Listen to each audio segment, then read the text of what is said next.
ছাত্র সমন্বয়কদের রাজনৈতিক দল গঠন এবং ৩০০ আসনে প্রার্থী নির্বাচন, এই প্রসঙ্গটি নিয়ে আমরা কথা বলবো। এই যে দীর্ঘদিন ধরে কানাঘোষা চলছিল যে ছাত্র সমন্বয়করা জুলাই ষড়যন্ত্রের যারা কাণ্ডারি তারা রাজনৈতিক দল গঠন করবেন, এটি ধারণা করা যাচ্ছিল।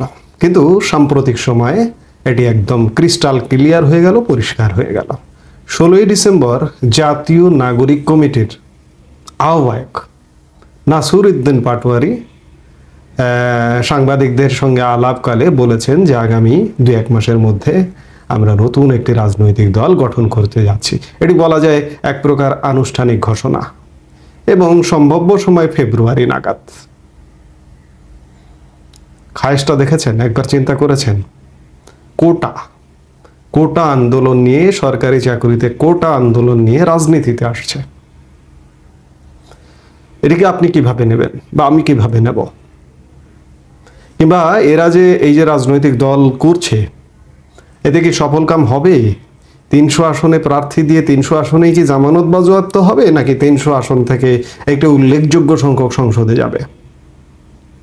যাবে? যদি একটি পাতানো নির্বাচন হয় তাহলে যাবে। এই যে বর্তমান সরকারের পৃষ্ঠপোষকতাই তো এই নাগরিক কমিটি কিংবা বৈষম্য বিরোধী ছাত্র আন্দোলন, এবং সরকারের পৃষ্ঠপোষকতা সহযোগিতাতেই এই রাজনৈতিক দল গঠন প্রক্রিয়া চলছে। এই বৈষম্য বিরোধী ছাত্র আন্দোলন বা নাগরিক কমিটি এরা কারা? এদের চেহারাগুলো একটু দেখুন, দেখলেই আপনি বুঝতে পারবেন এরা কারা। জামাত শিবিরের অংশ। যে জামাত শিবিরের বাংলাদেশে 5% ভোট নেই, সেই জামাত শিবিরের আন্ডা বাচ্চা, এটিকে আন্ডা বাচ্চা বললে ভুল হবে না, আন্ডা বাচ্চারা রাজনৈতিক দল গঠন করছে, এবং তারা পার্মানেন্টলি, স্থায়ীভাবে নির্বাচিত প্রতিনিধি হতে চাইছে, নির্বাচন করে সংসদে যেতে চাইছে, এমপি মিনিস্টার হতে চাইছে। যদিও এখন উপদেষ্টা পরিষদে তারা আছেন, তাদের একটি উল্লেখযোগ্য সংখ্যক আছেন, এবং তাদেরই সমর্থিত বৈষম্য বিরোধী ছাত্র আন্দোলন, নাগরিক কমিটি বা জামাতে ইসলামী বা শিবিরের সমর্থিত এই অন্তর্বর্তীকালীন সরকার বাংলাদেশের মানুষকে ধোঁকা দিয়ে, এটি সাধারণ মানুষের আন্দোলন বলে, ছাত্র জনতার আন্দোলন বলে ধোঁকা দিয়ে সরকার গঠন করেছে। ভাইরে, আপনারা এতটুকুতেই সীমাবদ্ধ থাকুন। নির্বাচন করতে আসবেন, রাজনৈতিক দল গঠন করবেন, যে কারো রাজনৈতিক দল গঠন করা বা সরকার গঠন করার এখতিয়ার আছে, অধিকার আছে, আমাদের সংবিধানও সেই অধিকার দিয়েছে। কিন্তু সফল কাম হবেন কিনা সেটি কিন্তু বড় প্রশ্ন।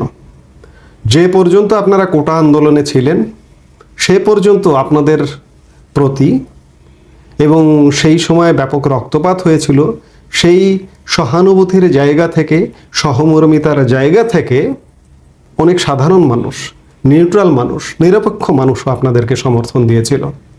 কিন্তু যখন আপনারা সরকার পতনের আন্দোলনের ডাক দিলেন, আওয়ামী লীগ সরকার কোটা সমস্যার পুরোপুরি সমাধান করে দিল সরকারি থেকেই, তারপরেও আপনারা সরকার পতনের এক দফা আন্দোলনের ডাক দিলেন।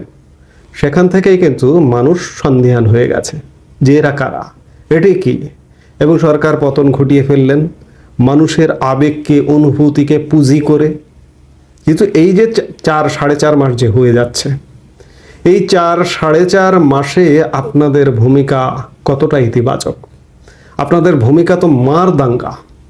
আমরা আগে ছাত্রলীগকে গালি দিতাম, ছাত্রলীগের বাস্তবতা বর্জিত রাজনীতি, সন্ত্রাস নির্ভর রাজনীতিকে গালি দিতাম। এখন আপনাদেরকে গালি দিচ্ছে। এই গালিটা কি শুনতে পান? কান পেতে থাকুন, কান পাতেন তাহলে শুনতে পাবেন। সমন্বয়ক এখন একটা গালিতে পরিণত হয়েছে, সেই আপনারা রাজনৈতিক দল গঠন করতে যাচ্ছেন। বাহ, খুব ভালো, সাধুবাদ, ওয়েলকাম জানাই। কিন্তু আসলে সফল কাম হবেন না, কারণ আপনাদের প্রতি মানুষ সংক্ষুব্ধ। সফল কাম ওই যে পাতানো নির্বাচনও যদি করেন সেটি করতে পারবেন, কিন্তু করে টিকতে পারবেন কিনা সে ব্যাপারে সন্দেহ আছে। এই যে সরকার নির্বাচন নিয়ে যে টালবাহানা করছে বা নির্বাচনের দীর্ঘ সময় দিয়ে দিয়েছে, 1.5 বছর। মোহাম্মদ ইউনূস 16 ডিসেম্বর জাতির উদ্দেশ্যে ভাষণে তিনি 1.5 বছরের কথা বলেছেন। 1 থেকে 1.5 বছর, 25 ডিসেম্বর থেকে এবং 26 প্রথমার্ধে এ কথা বলেছেন।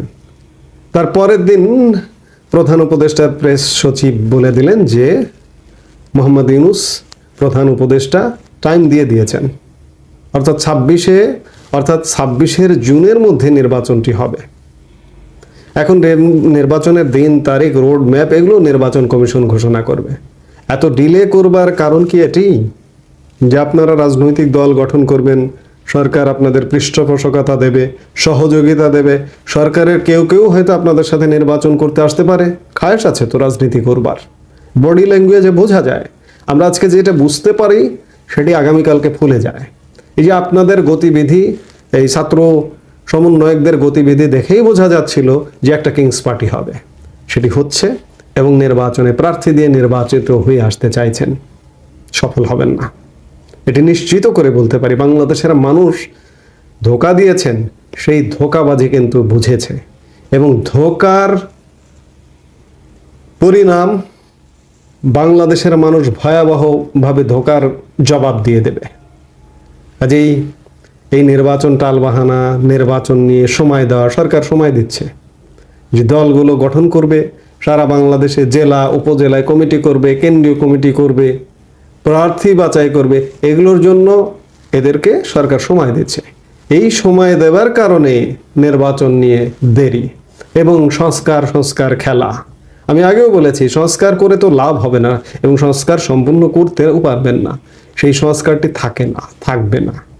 একটি দেশের সংস্কার প্রক্রিয়া সময়ের সাথে তাল মিলিয়ে প্রতিদিন সংস্কার হয়, প্রতি বছর, 10 বছর 20 বছর কন্টিনিউ ব্যাপার। কিন্তু 1 বছর 2 বছরের সরকার থেকে সংস্কার করে দিয়ে যাবেন, সংস্কারটা আসলে কিছু না। সংস্কারটা হচ্ছে টাইম কিল করা। এই টাইম কিল করে এই যে এদেরকে রাজনৈতিক দল গঠন করতে দেওয়া এবং এদের রাজনৈতিক কর্মকাণ্ড করে একটা জায়গায় আসা, তারপরে নির্বাচন। এবং আমি আজকে বলছি, এরা যদি 1.5 বছরের মধ্যে প্রস্তুতি সম্পন্ন না করতে পারে, আগামী 1.5 বছরেও নির্বাচন হবে না। সেটা 3 বছর লাগতে পারে, 4 বছর 5 বছর লাগতে পারে। এবং এদের সাথে জামাতে ইসলাম কিন্তু সহসা নির্বাচন চায় না। তারাও চায় যে একটু দেরি করে নির্বাচনটি হোক। তারা দীর্ঘদিন একটা ম্যাচ আকারের মধ্যে ছিলেন, সেখান থেকে বেরিয়ে এই 2-3-4 মাসে তাদের প্রস্তুতি আসলে নেই। সেই অর্থে প্রস্তুতি নেই বললেই চলে। এ কারণে তারাও চাইছেন যে একটু দেরি করে হোক, তাহলে আমরা প্রস্তুতি নিতে সময় পাব। এই যে যত দেরি করে হবে, তত কিন্তু কদিন আগে যে সরকারটিকে পতন ঘটালেন আওয়ামী লীগ কিন্তু আজকে প্রবল জনপ্রিয় হয়ে গেছে আপনাদের ব্যর্থতা, আপনাদের বিতর্কিত কর্মকাণ্ডের কারণে। আওয়ামী লীগ কিন্তু সরাসরি মাঠে নেমে যাবে ততদিনে। আওয়ামী লীগ বসে থাকবে না, শীঘ্রই বসে যাবে। আপনাদের আচার ব্যবহার যে কতটা খারাপ। এই যে জনপ্রশাসন সংস্কার কমিশন করা হয়েছে সেটির একটা বৈঠক ছিল সচিবালয়ে সাংবাদিকদের সাথে গতকাল। সেই বৈঠকে এক সমন্বয়কের যে ব্যবহার দেখেছে দেশবাসী, বিশ্ববাসী, ওর বাবার বয়সী সাংবাদিকও আছে ওই সমন্বয়কের সেখানে, সেই বৈঠকে। সেই সমন্বয়ক বলছে যে আপনাদের জনপ্রশাসন বিষয়ে একটু পড়ালেখা করে আসা উচিত বা যথাযথ পড়ালেখা করে প্রশ্ন করা উচিত। আরে বাবা, তোমার নাড়ির ঘা শোকায়নি, তুমি তোমার বাপ বয়সী সাংবাদিকদের এমনভাবে বিদ্রুপাত্মক কথা বলো। আর তুমি কি বোঝো? এই যে সংস্কার কমিশন, প্রশাসন, অ্যাডমিনিস্ট্রেশন, প্রশাসনিক সংস্কার, তুমি কি বোঝো? তোমার তো ছাত্রত্বই শেষ হয়নি ভাই। তুমি সাংবাদিকদের থ্রেট দিচ্ছ এই ধরনের নানান কর্মকাণ্ড। এই যে কথায় সমন্বয়করা হুমকি ধমকি দেয়, যে কাউকে বলে গণভবনের পরিণতি হবে, সংসদ ভবনের পরিণতি হবে, মহামান্য রাষ্ট্রপতিকে পর্যন্ত বলে, প্রধান বিচারপতিকে এই কথা বলে অপসারণ করেছে। এগুলো আগের একাধিক বক্তব্যে আমি বলেছি, কিন্তু বারবার আপনাদের স্মরণ করিয়ে দিতে চাই। আপনারা যারা শুনছেন, এরা এত খারাপ, দেশটাকে একটা নরকে পরিণত করে ছেড়েছে। তারা নির্বাচন করবে, 300 আসনে প্রার্থী দেবে এবং নির্বাচিত হয়ে দেশ পরিচালনার দায়িত্ব নেবে। বাংলাদেশের মানুষকে এগুলোর সঠিক জবাব দিতে হবে। বাংলাদেশকে পিছিয়ে নিয়ে যাওয়া যাবে না। এই যে বিজয় দিবস গেল 2 দিন আগে, যেমন বিজয় দিবস পালিত হলো বাংলাদেশের, এবং এদের চরম ভয়, এরা চরম ভীত। দেখুন, ভারতের প্রধানমন্ত্রী নরেন্দ্র মোদী একটি টুইট বার্তা দিলেন বিজয় দিবস উপলক্ষে, সেটি নিয়ে তাদের আতঙ্ক। সমন্বয়ক হাসনাত আবদুল্লাহ ফেসবুকে স্ট্যাটাস দেন। আসিফ নজরুল মাস্টার মাইন্ড যিনি, তিনি ফেসবুকে স্ট্যাটাস দিয়ে প্রতিবাদ জানান। আরে বাবা, নরেন্দ্র মোদীর দেশ ভারত বাংলাদেশের মুক্তিযুদ্ধে অংশগ্রহণ করেছেন এবং অসামান্য অবদান রয়েছে ভারতের। তিনি তার মতো যদি বিজয় উৎসব পালন করেন, তার মতো করে যদি স্ট্যাটাস দেন, এটি তো আজকে নয়, আওয়ামী লীগের সময়ে এরকম স্ট্যাটাস দিয়েছেন। এই যে আওয়ামী লীগ 15.5 বছর ছিল, প্রতি বছর প্রধানমন্ত্রী, ভারতের প্রধানমন্ত্রী স্ট্যাটাস দিয়েছেন, তখন তো কোনো সমস্যা হয়নি। আজকে সমস্যা কেন হচ্ছে? আপনারা আতঙ্কিত, এই বুঝি আমাকে কিছু বলছে, এই আতঙ্কেই এসব করেন।